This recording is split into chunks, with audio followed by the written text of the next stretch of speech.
గారికి, ఉపాధ్యాయుని ఉపాధ్యులందరికీ, నా తోటి విద్యార్థులకు శుభోదయం. నా పేరు ఎం వరలక్ష్మి. నేను 9వ తరగతి ఏ సెక్షన్ చదువుతున్నాను. ఈరోజు నేను శతకం గురించి చెప్పబోతున్నాను. శత అంటే 100 సంఖ్య అని అర్థం. శతకము అంటే 100 పద్యాల కలది అని అర్థం. ఈ నేపథ్యంలో శతకంలోని పద్యాలు 100 వరకే ఉండాలి. కానీ పలు పద్యాల్లో 108 పద్యాలుంటాయి. దీనికి ఒక విశిష్టమైన కారణం ఉందని పరిశోధకులు చెబుతున్నారు. దైవీ స్తోత్రంలో అష్టోత్తర శత సంఖ్య ఉంటుంది. 108 పద్యాలలో అష్టోత్తర శత సంఖ్య ఉండడానికి కారణమైనటువంటి 4 పాదాలుంటాయి. అంటే 27 × 4 = 108 పాదాలు వస్తాయి. ప్రతి మనిషి కూడా ఏదో ఒక నక్షత్రంలో ఏదో ఒక పాదంలో జన్మించవలసిందే. కనుక మన తెలుగు కవులు 108 పద్యాలను రచించడం ఆనవాయితీగా పెట్టుకోవడం జరిగిందని చెబుతారు. ఈరోజు మేము నరసింహ నక్షత్రంలోని పద్యాల గురించి చెప్పబోతున్నాము.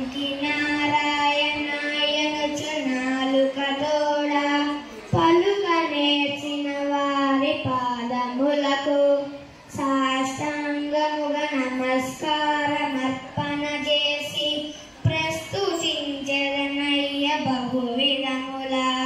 ధరణిలో నరులెంత దండివారైనను నిన్నుగానని వారిని స్మరింప మేము శ్రేష్ఠుల మంచు మిరుకుచుండెడి వారి చెంత చేరగబోను శేష శయన. పరమ సాత్వికులైన నీ భక్తవరుల దాసులకు దాసుడను సుమి ధరణిలోన. భూషణ వికాస శ్రీధర్మపుర నివాస దుష్ట సంహార నరసింహ దురిత దూర. తాత్పర్యం: నరసింహ నీవే సృష్టికి మూలం అని తెలిసి నిన్ను స్తుతించద వారి కాళ్లకు సాష్టాంగపడి వారి అనేక రీతులు కీర్తించదను. కానీ వారంతా గొప్పవారైనను నిన్ను తెలియక తామే గొప్పవారని విర్రవీగు వారి దగ్గరకు చేరెను. పన్నగసైన ఈ భూమి ఎందు మిక్కిలి మంచి గుణముల గల నీ భక్తుల యొక్క సేవకులకు కూడా నేను దాసుడనై ఉంటాను.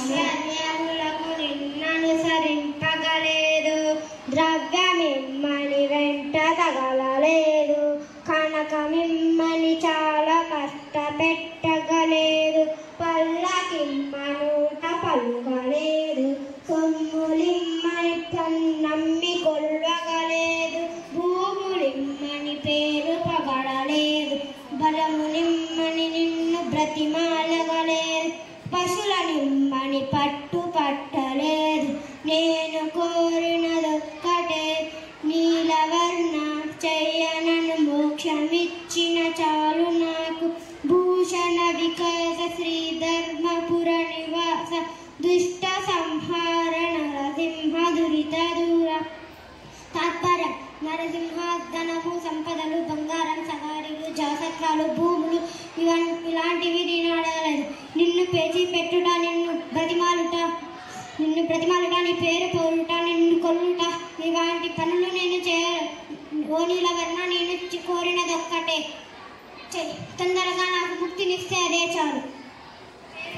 I'm studying in 6th class. Narasimha నీ దివ్య నామ మంత్రము చేత దురిత జాలములెల్ల ద్రోలవచ్చు. నరసింహ నీ దివ్య నామ మంత్రము చేత బలుపైన రోగముల్ బాపవచ్చు. నరసింహ నీ దివ్య నామ మంత్రము చేత రిపు సంగముల సంహరించవచ్చు. నరసింహ నీ దివ్య నామ మంత్రము చేత దండహస్తుని వంట్ల ధరమవచ్చు. బలిరా నేని మహామంత్ర బలము చేత దివ్య వైకుంఠ పదవి సాధింపవచ్చు. భూషణ వికాస శ్రీధర్మపుర నివాస దుష్ట సంహార నరసింహ దురిత దూర. చాలా బాగా చెప్పినారు. వెరీ ఇన్ఫర్మేటివ్, మంచి ఇన్ఫర్మేషన్ శతకాల గురించి చెప్పడం జరిగింది. వాణి మేడం మంచి మెసేజ్ తీసుకున్నారమ్మా. Very good, keep it up. Thank you.